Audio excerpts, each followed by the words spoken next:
Vatican City sits on the western bank of the Tiber, a walled microstate inside Rome's sprawl. It fields no army, yet it holds sovereignty through treaties, courts, diplomacy, and a budget fed by believers far beyond Italy.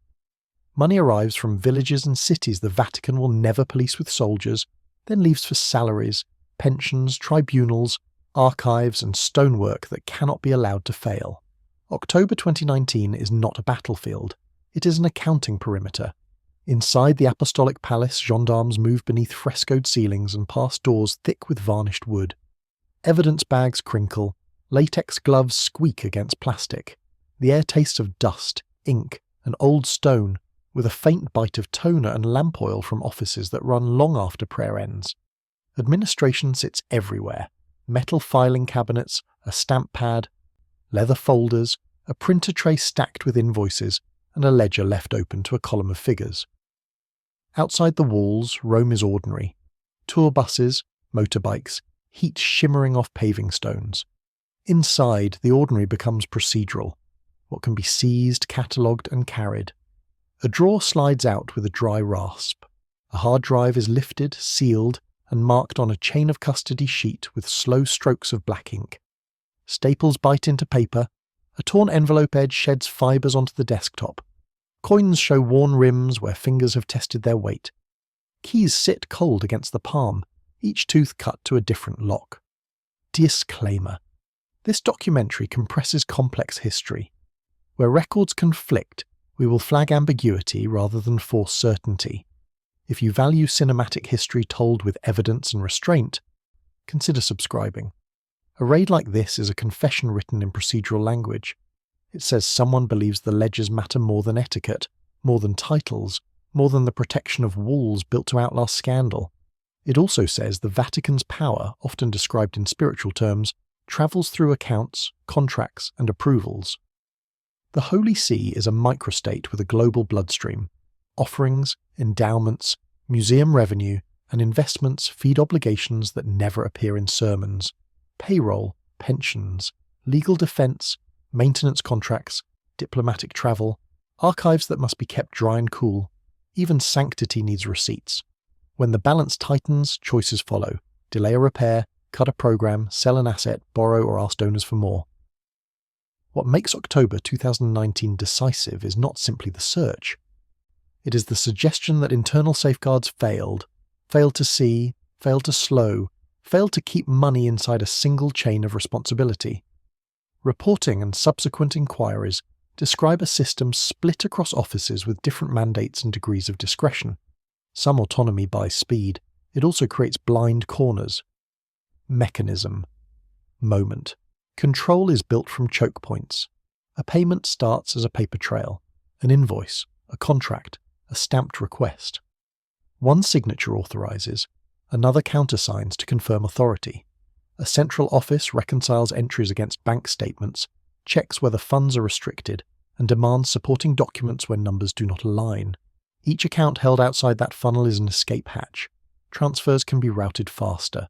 Oversight arrives later, sometimes after the money's already gone. That is why the clock matters. Once devices are copied and documents logged, contradictions can be matched.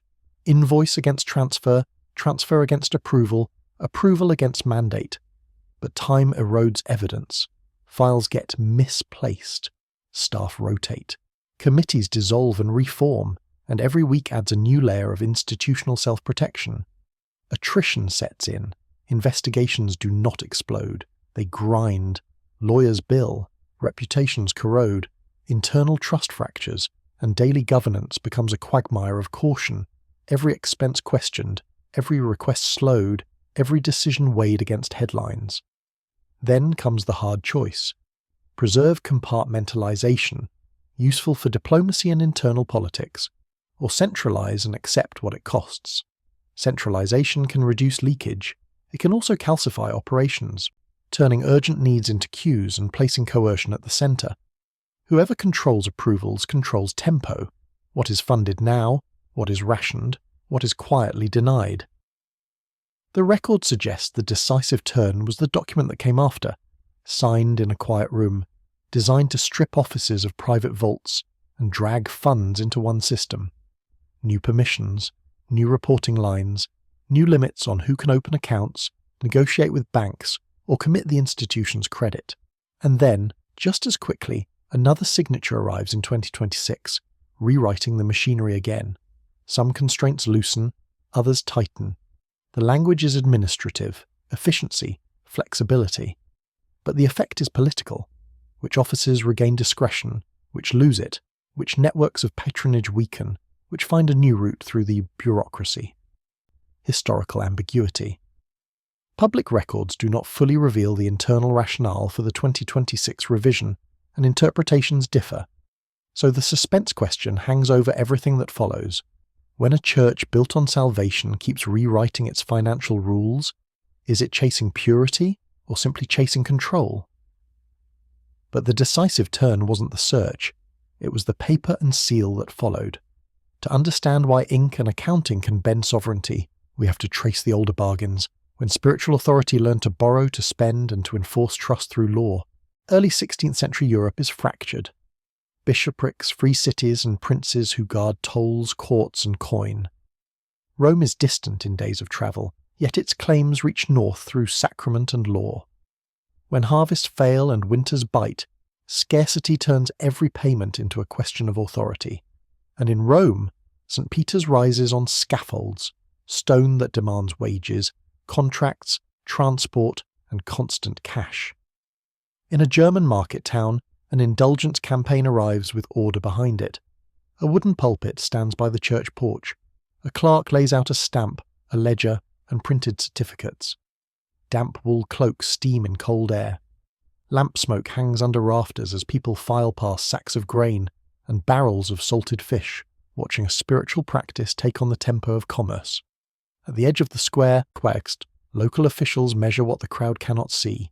Coins leaving their territory, flowing toward a distant centre they do not control. A seal is pressed into warm wax. The imprint bites, then cools. Ink-stained fingers steady parchment while a name is entered line by line. A coin is turned to read its worn rim, then dropped into an iron-banded chest with a dull, final sound. Later, the wax cracks where the paper is folded and carried, proof made fragile by use. The Vatican's money problem begins long before spreadsheets. It begins when spiritual authority meets scarcity, when rulers squeeze taxes, when households ration, and when the afterlife feels as immediate as the next winter. In the early 1500s, indulgences become a mechanism that looks modern in everything but name, a promise printed on paper, marketed across jurisdictions, converted into coin, then routed through church hierarchies toward Rome. St. Peter's Basilica is the driver you can touch. It is mortar, timber, rope burn on forearms, chipped stone, and wages counted at week's end. Marble does not move on devotion, it moves on cash. Mechanism, moment. The pipeline is physical and enforceable. Authorization arrives as sealed instructions defining who may preach and where. Printers run standardized certificates, leaving blanks for names and dates. Collectors keep ledgers and receipts. Money is counted on a table and locked into chests under supervision. Then value travels through credit. Bills of exchange and banking networks that shift funds without hauling heavy coin across bandit roads. Once money is movable by paper, it can be routed and divided before it ever reaches Rome. And oversight becomes a matter of who controls the books. In the German lands, the most notorious campaigns intersect with Archbishop Albrecht of Mainz, where revenue streams meet debt and patronage. Contemporary critics and later chroniclers describe how obligations upstream, loans to service, offices to secure, projects to fund, could press the machinery to run harder. A sacred system needing liquidity creates a pipeline. Pipelines attract men who treat grace like inventory. Geography sharpens the resentment. Germany is far from Rome in distance and in legal complexity. Hundreds of rulers defend their prerogatives. Coin leaving their jurisdictions feels like foreign extraction. And when printing presses turn critiques into cheap pamphlets, the argument spreads faster than bishops can contain. Sheets of rough paper pass hand to hand along rivers and trade roads, stuffed into cracked leather satchels, read in inns that stink of stale ale and wet wood. Legitimacy begins to behave like a commodity. If people believe salvation is being sold, they stop trusting the Church's claim to moral hegemony. Princes begin to treat Rome not as a spiritual centre, but as a rival institution with a hungry treasury. The same mechanism that funds sovereignty corrodes consent. The ticking clock is trust. Once credibility fractures, no decree can force coins back into the chest. The cost arrives by attrition, refusals, evasions, local exemptions, contested jurisdictions, until a system built on reverence must bargain for compliance. The Council of Trent tries to contain the bleeding. It retains indulgences but condemns base gain in their handling. Attempting to separate spiritual practice from crude profiteering, it hardens discipline, seminaries, standardized rites, tighter supervision, an institution punched in the mouth, tightening its jaw. Historical ambiguity. How transactional ordinary believers understood indulgences is disputed. Abuses and aggressive marketing existed, but meaning and reception varied widely. But discipline alone cannot pay for a state. Rome still governs territory that must be fed, policed and defended, and stone still needs mortar. When salvation gets priced, the Church learns an early lesson that will repeat. Financial machinery can fund sovereignty, and it can corrode legitimacy from the inside. That reform forces the next chapter, because once Rome tightens control to stop the leak, it still has to finance power without reigniting the same fracture of trust. Central Italy is a corridor between seas cut by rivers, passes, and the roads that decide how fast troops or food can reach Rome. The Papal States sit across that corridor as a patchwork, towns, farmlands, and fortresses bound by thin administrative threads. Every frontier is porous, every neighbour sees papal territory as both prize and obstacle. In this landscape, sovereignty is not an idea. It is grain, tolls, and the ability to keep men paid when the weather turns or armies gather. A customs post on a bridge road. A clerk in a worn coat sits at a table with a tax ledger, a sand shaker, and a blunt quill. Cartwheels creak. Mule tack is cracked leather. Damp wool brushes against the doorframe as merchants queue with sacks tied in rope. The air carries flour dust, sweat, and lamp smoke. And the whole place smells faintly of wet wood and iron nails. Each passage is measured, stamped, charged, because Rome consumes, and it cannot eat prayers. Downriver, in a city market, prices are read aloud like a verdict. When bread rises, the argument is not theology. It is hunger, immediate and political. A grain sack splits at the seam and spills onto the desk, kernels rolling across ink lines. Calloused hands sweep them back, but some fall to the floorboards and vanish into cracks. A coin's edge bites the skin as it's counted twice, then dropped into a pouch that already feels too light.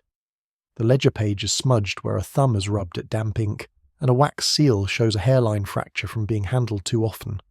For centuries, the Pope is not only a spiritual monarch, he is a territorial ruler. The Papal States are held together by roads, collectors, courts, and, when persuasion fails, the threat of force. Compared to the great kingdoms forming around them, these are thin threads, but they are the threads that keep a civil service functioning and keep Rome fed. This is money as survival in its most physical form. Grain shipments from the countryside, bridge tolls at choke points, land rents from fields that can fail in a single season, office revenues and legal fees that keep clerks writing, judges sitting and guards on the gates. The city's appetite is constant. It is not moved by sermons, it is moved by carts and boats, by storage rooms that must stay dry, by guards who keep grain from being stolen before it reaches the baker. The tension lives inside a ticking clock, drought, flood, or blockade. When supply tightens, hunger becomes politics in days. Bread is not an abstraction. It is ration bread with ash in the crust from cheap fuel, weighed on a scale that people watch like hawks. When the loaf shrinks, a crowd forms. When the price spikes, doors are kicked, shutters splinter, and order turns brittle. Mechanism. Moment. The state feeds itself through extraction by administration, and it is enforced by paperwork and men with authority to make the paper real. Licenses are sold for trades. Monopolies are granted for salt or milling. Legal disputes become fees and fines. A petition is a payment, a permit is a payment, a delay can be a payment. In a provincial town, a local notable learns the system quickly. An appointment brings income, and income buys loyalty. Patronage becomes a financial instrument. posts assigned to stabilize elites who might otherwise rebel, obligations created in the quiet space between law and discretion. But patronage carries a fracture line. Provincial towns resent the capital's appetite. Reformers resent the seepage of influence, decisions that feel purchased rather than judged, and everyone fears losing what little control they have. That fear breeds secrecy, because secrecy protects discretion, and discretion is power. A book kept off the main ledger, a fee assessed inconsistently, a favour repaid not in public coin, but in access. Meanwhile, the Papal States must fund soldiers and fortifications while also funding a court culture that projects authority. Pageantry is not decoration, it is deterrence. Processions, uniforms, ceremonies, signals to rivals and subjects that the state still stands upright. But deterrence is expensive, rusted iron needs replacing, powder and shot must be bought, walls must be repaired after winter rains. When revenue falters, the first symptom is not a proclamation, it is arrears, wages late, supplies short, men deserting to feed their families. Then the world shifts, and the old rhythm starts to fail. Revolutionary France does not treat the Papal States as sacred. It treats them as a warehouse. It arrives with artillery and standardized administration, with the habit of turning conquered territory into inventories, assets listed, revenues calculated, liabilities enforced. The Vatican's older system is slow, personal, negotiated. It cannot match a power that moves like a machine. Rome's weakness is not only military, it is fiscal. Attritional war drains a state that cannot draft and tax at industrial scale. Every delay bleeds resources, every compromise angers someone. Concede reforms to preserve territory, and you risk losing legitimacy among those who equate concession with surrender. Cling to sovereignty, and you risk invasion by a force that does not recognize your sanctity as a shield. You can feel the pressure tightening as the map constricts into roads that choke inward toward the capital. Grain routes become targets. Toll bridges become choke points for armies as well as merchants. The state creaks, not because it lacks prayers, but because it lacks cash that arrives on time.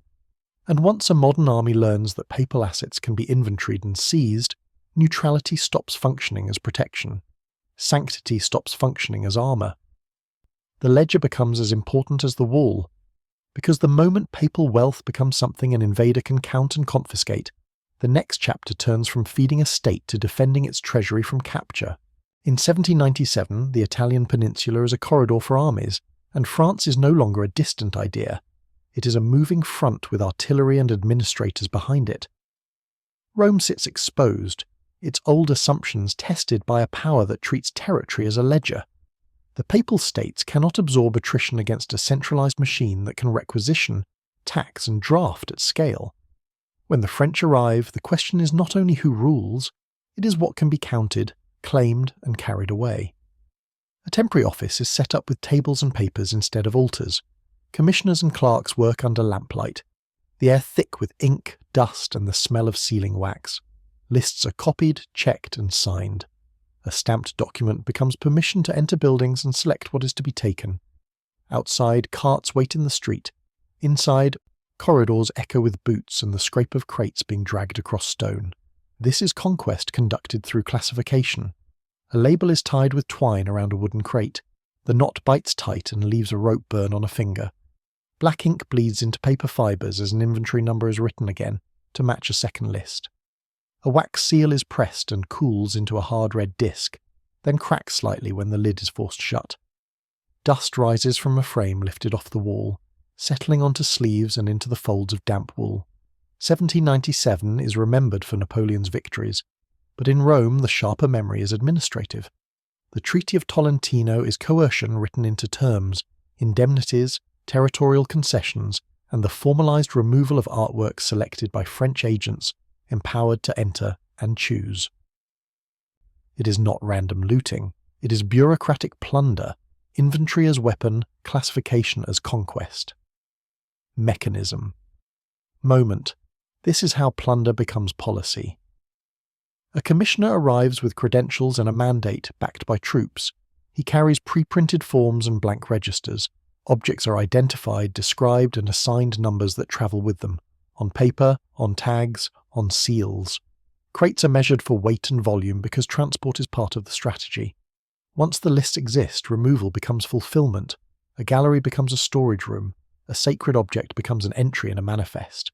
The violence is not in the handwriting. It is in what the handwriting permits.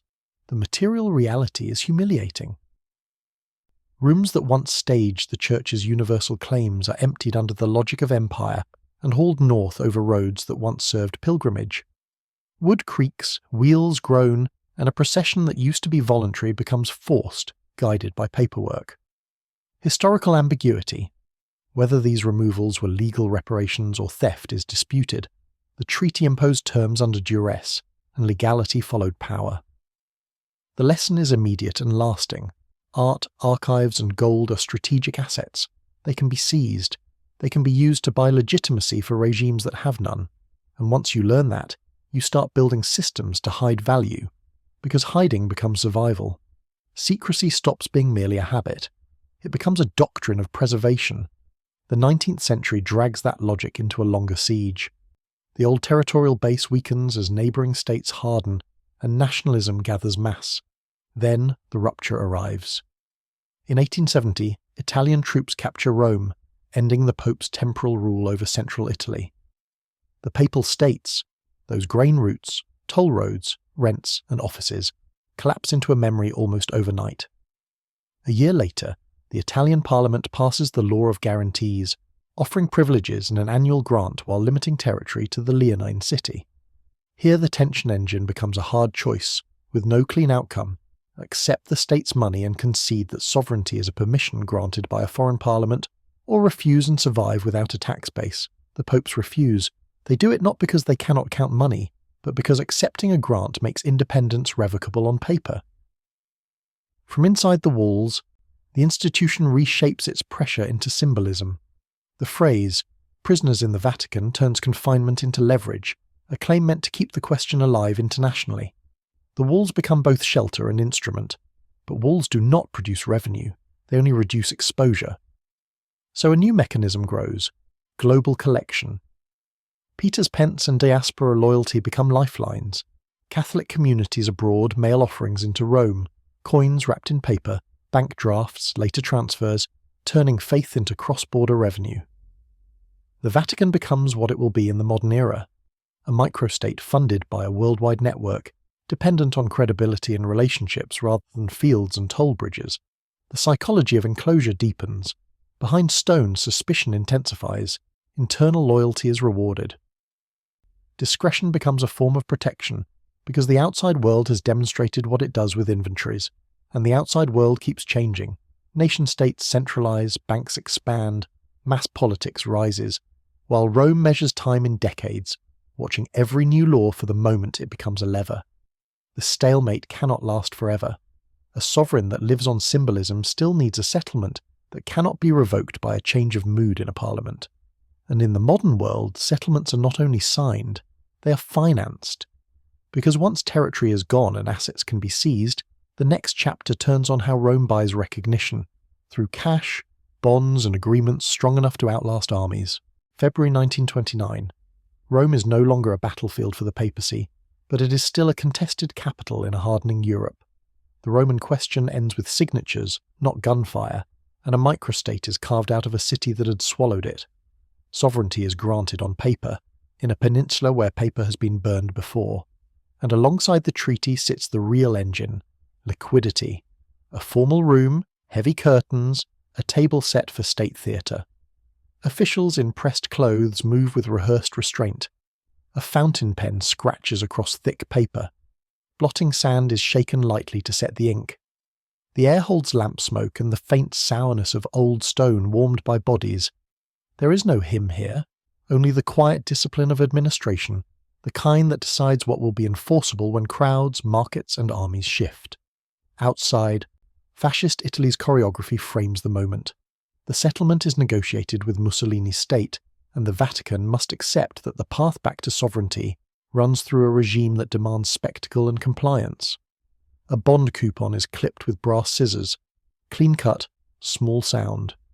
Ink-stained fingers fold paper along a crease that will weaken over time.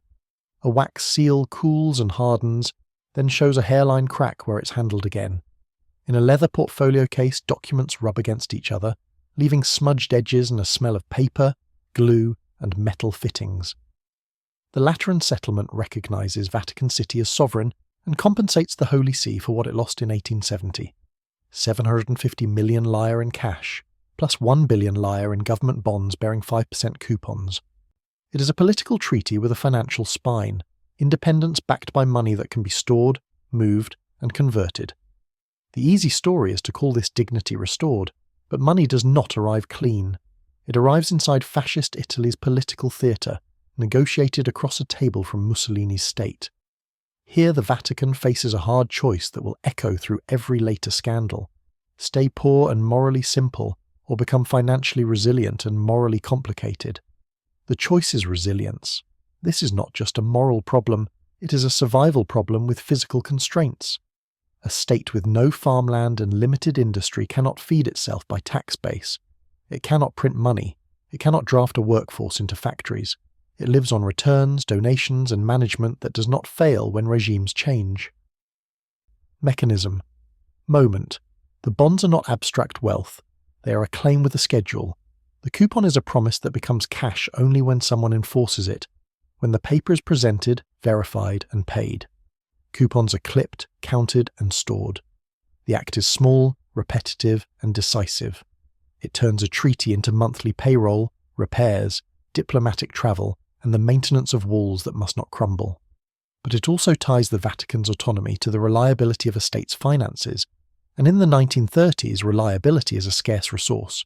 So technicians are appointed to manage the windfall, converting indemnity into investment, investment into autonomy. Portfolios diversify. Real estate becomes ballast, something solid when currencies are manipulated and markets convulse. This is the Church learning to think in hedges, against war, against confiscation, against the next regime that might lock the gates again. The geopolitical landscape is unforgiving. Europe slides toward economic turmoil and ideological extremism. Markets tighten, then break. Governments default or twist currencies to survive. A bond that looks secure in 1929 can become fragile when inflation eats its value, or when payment depends on a state's political will. Paper sovereignty is only as strong as the paper behind it, and this is where neutrality becomes both asset and vulnerability. Diplomatic neutrality offers leverage. It also demands discretion. Discretion breeds opacity, because quiet finance is harder to target, harder to seize, harder to weaponize against you. But opacity invites intermediaries, men who navigate banks and property deals and arrangements that do not appear in public homilies. Intermediaries skim, not always with criminality, sometimes with the everyday leakage of influence, fees, commissions, favours, access. The tension engine is a ticking clock shaped like the 1930s. Depression grinds institutions down, rearmament accelerates, total war approaches like weather you can smell before the clouds break, coal smoke, ration talk, anxious runs on cash. The Vatican builds financial muscle precisely because it expects storms that topple weaker systems. The goal is not wealth for its own sake. It is continuity, to keep courts open, archives protected, salaries paid, and diplomacy functioning when borders close and regimes fall. But resilience has a cost. The more the Church depends on returns and discretion, the more it must protect the machinery that generates them, and protection, over time, can turn into habit. Habit into policy. Policy into secrecy that feels like self-defense. The settlement solves one crisis and seeds another. Sovereignty secured by money, money secured by quiet handling secured by layers that outsiders cannot see. Because when war arrives, the only way to preserve sovereignty without an army is to build a vault, and a system capable of moving value through chaos. World War II turns Europe into a furnace, front lines shifting, currencies warping, borders hardening and then collapsing. Rome endures rationing and surveillance under the pressure of occupation and bombardment risk. Inside that pressure sits a smaller state with no army and a flag that cannot stop artillery. Neutrality is not a slogan here. It is a constraint that keeps sovereignty alive while narrowing every option, a corridor in Rome under blackout rules. Sirens fade into the distance, leaving the city in a tight, nervous quiet. People queue with ration cards. Bread is cut smaller, the crust darkened with cheap fuel and ash. In offices behind thick walls, clerks work by lamplight, copying figures into ledgers while coal smoke clings to coats, and damp wool dries slowly near a stove that barely warms the room. Stamps thud onto paper. A file is tied with twine, sealed, and moved to a cabinet as if the cabinet itself could become a border. A small gold bar wrapped in cloth is stamped twice, mark over mark, then set down with a soft, controlled weight. A key turns in a lock, metal teeth catch, then release. Ink-stained fingers press a wax seal into place, and the wax cracks at the edge when the paper is folded. A chain slides through a hand, cold and oily, as a pouch of coins is checked by feel. Worn rims, shaved edges, value tested in silence. In wartime, every transaction becomes a risk. Accept funds and you can be accused of laundering, collaboration or favoritism. Refuse funds and you lose capacity to act. No relief purchases, no salaries, no transport, no quiet interventions that depend on cash moving faster than armies. Neutrality protects sovereignty, but it also turns finance into a minefield. The Vatican cannot solve the war. It can only survive inside it without surrendering its independence. That is the context for June 1942, when Pope Pius XVI establishes the Institute for the Works of Religion, the IOR, and grants it juridical personality. The purpose, as framed in the record, is administrative and protective, consolidate and safeguard assets designated for religious and charitable works inside a sovereign microstate. This is finance as defense architecture. Mechanism moment.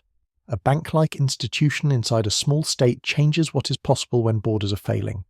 It creates a controlled interior space, accounts, records, authorized signatures, under a legal regime meant to preserve independence. In practical terms, consolidation means fewer scattered pockets of money vulnerable to seizure and fewer ad hoc custodians whose discretion cannot be audited. Funds can be placed under one roof, one set of procedures, one custody chain. Paper matters, account registers, authorization forms, stamped receipts, correspondence filed in duplicate. Control is enforced by routine, entries matched to transfers, signatures checked, seals applied, keys counted, drawers locked. In a world where trains are searched and offices are raided, a vault inside sovereign walls is not symbolism, it is insulation. But insulation has a cost. A structure built to protect legitimate funds can also shelter illegitimate ones if oversight is weak or incentives are warped. The same privacy that keeps assets out of an occupier's hands can also keep them out of public sight. And once the habit forms, quiet handling as self-defense, it becomes easy for discretion to harden into opacity. After the war, Europe floods with displaced people, black markets, and the debris of regimes. Ports and rail lines become funnels for refugees, for stolen goods, for cash that needs washing into respectability. Networks, some charitable, some criminal, some mixed, move people and resources through sympathetic offices and bureaucratic gaps. Paperwork is forged or lost. Identities are shifted. A stamp becomes more valuable than a weapon when it opens a gate. Accusations later swirl around rat lines and looted assets. The atmosphere that enables those accusations is real. Exhausted states, broken policing, and institutions making rapid decisions under fog. But a documentary has to separate what is documented from what is alleged. Where archives are missing, where claims depend on intelligence reporting, where court cases end without full evidentiary airing, the responsible posture is restraint. Historical ambiguity, institutional complicity in moving looted wealth or aiding war criminals is contested. Roots existed, but proving centralized intent or direction publicly remains difficult. The tension engine here is a fracture line between mission and method.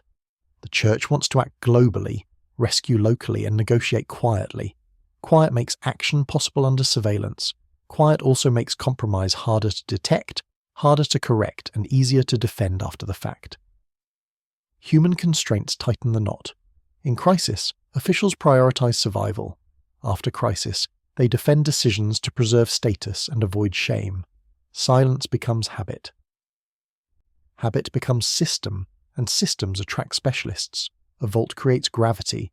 Money under sovereign protection becomes a magnet for intermediaries, bankers, fixers, couriers, people who know how to move value through chaos and charge for the privilege. Some will be competent, some will be coercive, some will be both. The boundary between safeguarding and concealing can become thin enough to cross without noticing, until the institution is living inside procedures it can no longer fully see. When the sirens stop and the city begins to rebuild, the financial machinery does not return to innocence.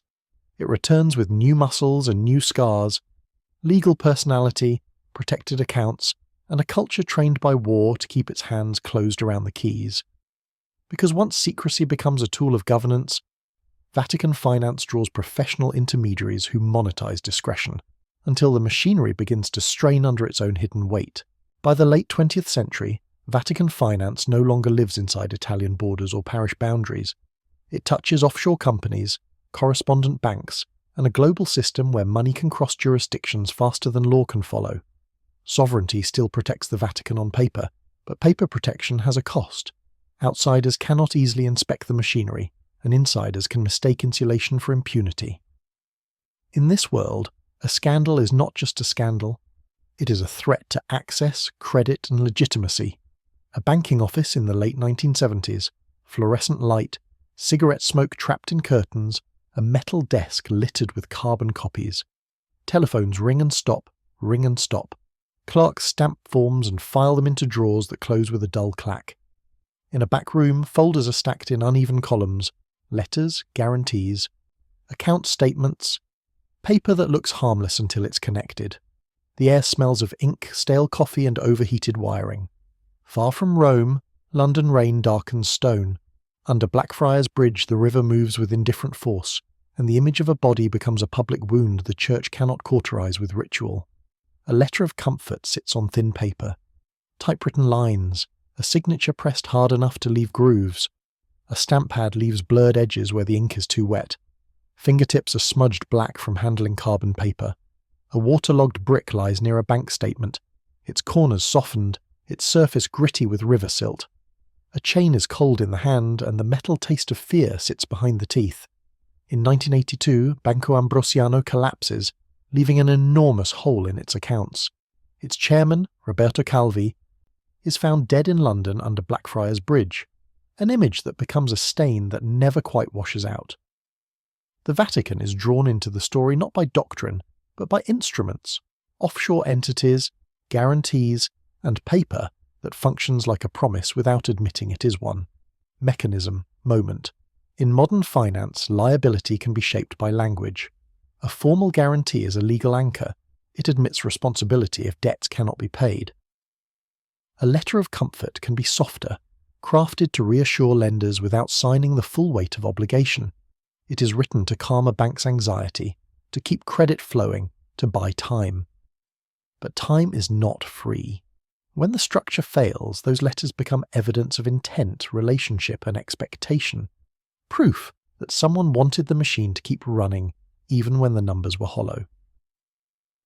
The IOR is linked to Ambrosiano through transactions and relationships that sit in that grey space between sovereign privacy and the global banking web. Secrecy functions as both shield and solvent. Shield, because sovereign status and internal control can slow external scrutiny and keep full ledgers out of reach. Solvent, because hidden money dissolves accountability and invites schemes that depend on darkness, offshore shells, circular transfers, accounting that looks balanced only because no one is allowed to see the whole. When the collapse hits, it is not only balance sheets that tear, it is credibility. The church claims moral authority. The public sees banking ruins and a dead banker under a bridge. Donors hesitate. Regulators watch. Counterparties, banks, auditors, governments start asking the question that matters more than theology. Is this institution safe to do business with? Sovereignty prevents easy intervention. It also isolates. When trust drops, access to the global financial system becomes harder. Correspondent relationships can be tightened, transfers questioned, accounts treated as reputational risk. A small state without a tax base cannot afford to be cut off from the pipes that move its money. In 1984, the Vatican agrees to pay Ambrosiano creditors roughly $244 million in recognition of moral involvement. The language is surgical, moral responsibility without legal culpability. It is triage performed with words and wire transfers. Contain the contagion, avoid the precedent, keep the doors open. But the public hears the message beneath the phrasing. Money moved, damage occurred, and someone inside the walls decided paying was cheaper than a full fight in court. Historical ambiguity, Calvi's death, suicide or murder, and ultimate attribution for the scheme remain contested amid conflicting investigations and overlapping criminal political narratives. Inside the institution, human constraints tighten. Officials fear scandal more than inefficiency. They protect colleagues. They cling to discretion because discretion equals power. Every instinct is defensive. Limit exposure, control statements, preserve internal hierarchy. But each defensive layer thickens the fog, and fog attracts predators. People who know how to sell solutions that require secrecy to work. The scandal's real damage is attritional. It erodes legitimacy in slow increments.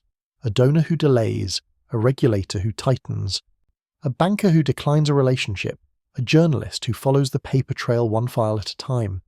The Vatican can endure criticism. What it cannot endure is a loss of financial oxygen. And so the lesson becomes unavoidable. Modern finance punishes silence. If you do not build oversight, someone else will try to impose it from outside, and sovereignty will not feel like strength when it becomes an excuse for mistrust. That breach forces the next chapter, because after Ambrosiano, the Vatican must choose, build watchdog institutions of its own, or be dragged into transparency by external pressure. The Vatican in the 21st century is a sovereign enclave with no room for economic self-sufficiency. It depends on access, banking rails, correspondent relationships, and the tolerance of regulators beyond its walls. A scandal is no longer local embarrassment. It can become a switch that closes accounts and narrows the Church's ability to function. International standards push inward, not as advice, but as pressure that even marble cannot fully block. Inside the walls, compliance arrives without ceremony. Binders, checklists, training sessions held in rooms that still smell of stone and old paper. Filing drawers slide open and shut with a tired metallic scrape. Manuals are stacked beside leather folders. A rubber stamp sits on a blotter, and wet ink shines for a second before it dulls. The work is not heroic. It is administrative grind, committees, audits, and quiet disputes over jurisdiction. Clerics and lay specialists negotiate boundaries in practical terms. Who can demand documents? Who claims exemption? And where pastoral discretion ends and regulatory duty begins. The arguments do not need raised voices to be costly. Delays are enough. A compliance form is stamped reviewed. The ink still tacky at the edges. A paper cut stings on a thumb as a file is flipped too fast. A brass clip bites into a stack of statements. Coffee cools in a cup left near the ledger room window, tasting faintly of metal. Someone traces a line item with a fingertip, leaving a grey smudge of graphite on the page. Modern compliance arrives in Rome like an invasive species, necessary, unpopular, and hard to uproot once it takes hold. It does not flatter the institution, it questions it. It demands records, explanations, and routine that treats reputation as a measurable risk. In December 2010, Benedict XVI establishes the Financial Information Authority, AIF, later ESIF, tasked with preventing and countering illegal activity in monetary and financial dealings. The vocabulary itself is a signal: suspicious transaction reports, due diligence, freezing accounts, cooperation with foreign authorities. This is the Vatican importing the language of the modern state because the modern state has made that language the entry fee to the financial system. Mechanism. Moment. This is how a watchdog functions in material terms. A transaction triggers concern, unusual routing, inconsistent documentation, a beneficiary that cannot be verified. A report is filed not as gossip, but as a formal document with dates, amounts, and supporting papers attached. Analysts request more records, account histories, authorization notes, correspondence. If the risk is judged credible, accounts can be frozen, value locked in place by instruction, not by force of arms. Cases are referred onward for possible prosecution, and the paper trail becomes the battlefield. Who signed, who approved, who benefited, who fail to ask the obvious questions. But the mechanism collides with culture. The Vatican is not a normal bureaucracy. It is layered authority inside a small space where relationships matter, and offices have long memories. The fracture line runs through governance, centralized oversight versus departmental autonomy. A watchdog can exist on paper while money still moves through old channels, through habit, through privilege, through exceptions justified as necessity. The geopolitical landscape has changed. Banks and governments no longer treat reputational risk as a side issue. A perceived weak link can trigger restrictions. A correspondent relationship can be tightened, slowed, or cut. Sovereignty remains real, but survival depends on systems the Vatican does not control. That dependency becomes coercion. International standards do not ask permission. They set the conditions. So the daily work continues. Training sessions that feel endless. New manuals that replace last year's manuals. Audits that expose gaps nobody wants named. The grind is physical. Stacks of documents, ink-stained fingertips, stamped forms, and the soft rasp of paper on paper. People learn the rituals of compliance the way older generations learned the rituals of administration, because failure has consequences now that arrive from outside, fast and without deference. By 2024, external evaluators note improvements in anti-money laundering and counter-terror financing measures, including better compliance on banking and transparency-related recommendations. The language is careful, technical, and conditional, progress measured against checklists, not against sermons. It is still a measuring contest between institutional culture and technical compliance, and neither side wins quickly. Meanwhile, the watchdog's own activity becomes a kind of proof of life. Reuters reports that in 2024, ASIF received 79 reports of suspicious activity, froze accounts totaling about $212 million, and referred cases for possible prosecution. Numbers like these are not a victory lap. They are a sign that the system is trying to function quietly while political pressure builds around it. The tension engine is a ticking clock of legitimacy and solvency.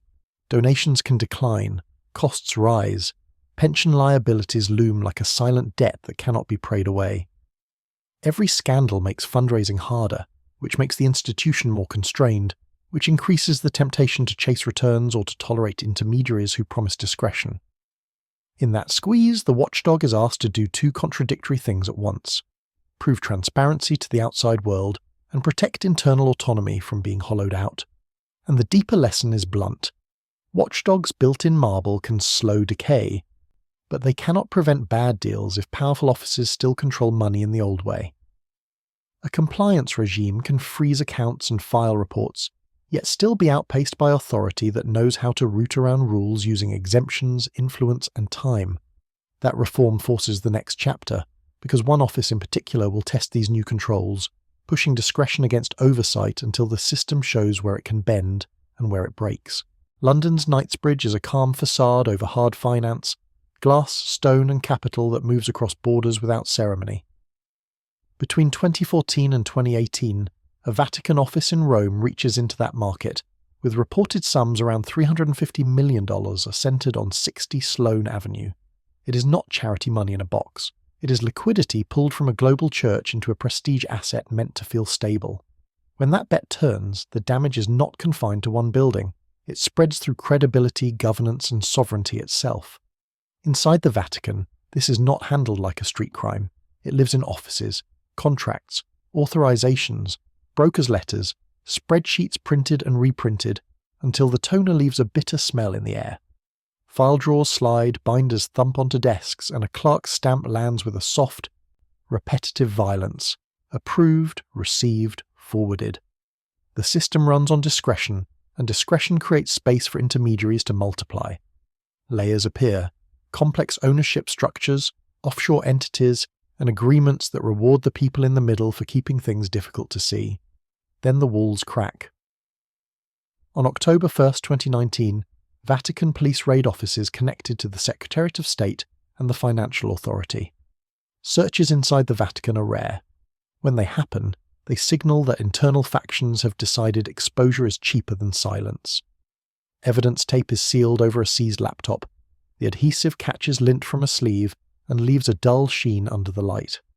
Plastic evidence bags crinkle. ink-stained fingers' initial chain of custody forms. A stapled purchase agreement bends at the corner, the paper fibre whitening where it's been handled too often. A keyring is heavy in the hand. Cracked leather on a briefcase handle shows where it has been carried, shut, and carried again. The London property affair is not a single crime scene. It is a chain of incentives stretched across borders. The pitch, as it has been described in reporting and proceedings, is familiar to any institution that fears scarcity, a prestige asset, stable returns, controlled risk. But the mechanism is fragile by design. When governance is built on discretion, discretion becomes exploitable, especially when the people who profit are paid to keep the structure opaque. Mechanism moment. This is how a safe deal becomes a trap without anyone needing to smash a window. Money moves in tranches, routed through contracts that separate control from accountability. Ownership is layered so that decision-makers can claim distance from outcomes. Intermediaries are inserted to manage, to advise, to negotiate, each taking a fee, each holding a piece of the information. The paperwork itself becomes a shield. Clauses, side letters, valuation memos, and timelines that only a specialist can pass quickly. In that environment, oversight arrives late, and when it arrives it can be argued with, procedurally, endlessly. By the time the Vatican raids its own offices, the tension is no longer only financial, it is institutional. A raid inside a sovereign microstate is an admission that internal controls failed, or were bypassed by authority that treated control as optional. It is also a signal to the outside world.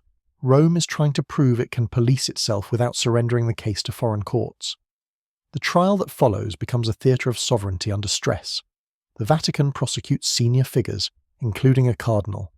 In December 2023, the first phase ends with multiple convictions. But institutional change does not move in straight lines. Organizations recoil, then consolidate, then splinter again. Defendants argue procedure and fairness. Reformers demand central control. Departments resist losing autonomy, because autonomy is not only convenience, it is power, patronage, and protection. Meanwhile, the building remains what it always was: concrete, steel, and paperwork. A purchase agreement, a restructuring, a sale. In July 2022, APSA confirms the sale of 60 Sloane Avenue to Bain Capital for $186 million, and Reuters reports the Vatican's estimated loss at about $140 million. That is not symbolic money. It is wages, programs, maintenance, pensions, and a margin of safety evaporating into the market. Attrition follows in the way finance always follows, not with a single collapse, but with tightening constraints. Donors hesitate, critics harden, internal budgets become more defensive. Every office that touches money feels the pressure, because the loss is not confined to the Secretariat of State. It becomes a reputational tax on the whole institution. Then comes the document foreshadowed from the beginning.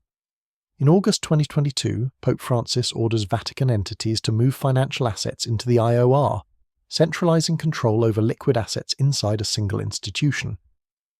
The mechanism is consolidation: reduce the number of private vaults, reduce the number of keys. It is reform shaped like a choke point, but choke points carry their own risk.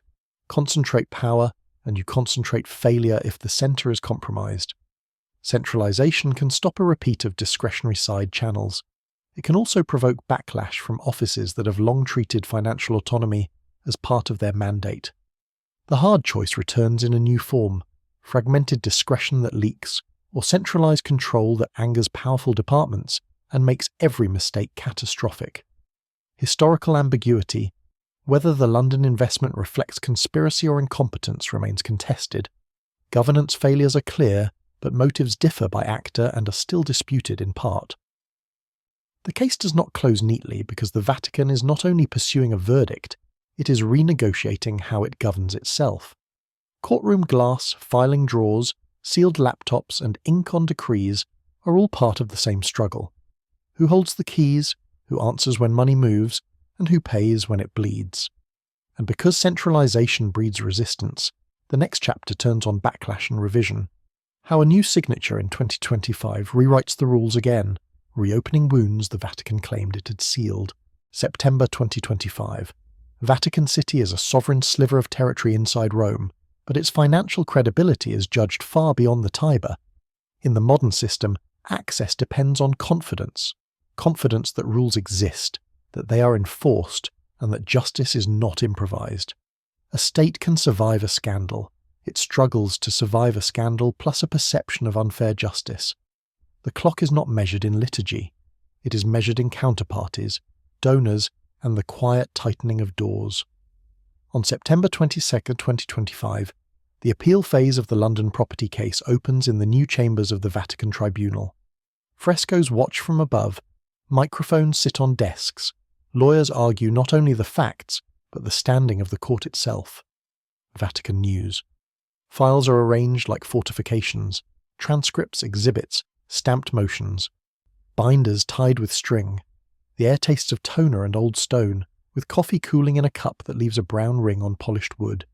Shoe leather squeaks on marble as clerks move paper from hand to hand, careful with every corner, because procedure is now part of the verdict. A ledger page is smudged by a thumbprint of red ink. A stapled stack of transcripts bends where it has been opened too often. The metal is dull from repeated prying. Evidence tape seals a plastic sleeve around a memory stick, and the adhesive catches lint from a sleeve. A wax seal on an envelope shows a hairline crack where the paper flexed. Ink-stained fingertips hover over a signature line, then pull back to keep the page clean. Appeals are where institutions either demonstrate standards or expose improvisation. The London investment has already bled money and reputation. Now it bleeds into something harder to repair: confidence in governance. The mechanism is procedural: admissibility, transcripts, evidence handling, jurisdiction. Defendants argue the first trial was compromised. Prosecutors argue reforms demand consequences. Vatican News. In this room, the fight is over whether the court can look like a court, consistent, disciplined, and independent while still remaining sovereign. Mechanism. Moment. An appeal is built from gates that close with simple force. A filing deadline locks out an argument no matter how persuasive it sounds. A motion can be rejected because the reasoning is not specific enough, because an exhibit is not properly certified, because a transcript is incomplete, because a chain of custody does not match an evidence tag. The work is physical, pages numbered, signatures verified, recordings transcribed, seals checked, logs updated. Each step costs time and trained hands, and each mistake becomes a crack that outsiders can widen into a larger accusation. That justice here is merely internal management. That is why the microphones matter. They make a record that cannot be softened later. That is why transcripts matter. They make a ruling legible to review. And that is why the setting feels tense even without raised voices. This is authority trying to prove it can bind itself. Then comes the second signature, the one that complicates the ending. On October 6, 2025, Pope Leo XIV issues a new motu proprio on Holy See investments. Reuters reports that he revokes the 2022 exclusivity that had concentrated investment authority under the Vatican Bank, allowing departments to use outside financial intermediaries when judged more efficient, while still requiring adherence to centralized investment policies. Reuters. AP frames the move as a partial correction and a recalibration of who holds operational power. Vatican News presents it as new directives aligned with recommendations approved by the Council for the Economy. AP News. This is the heart of the story, stated plainly. Silence is not simply concealment, it is governance. Centralization reduces rogue behavior, but concentrates leverage.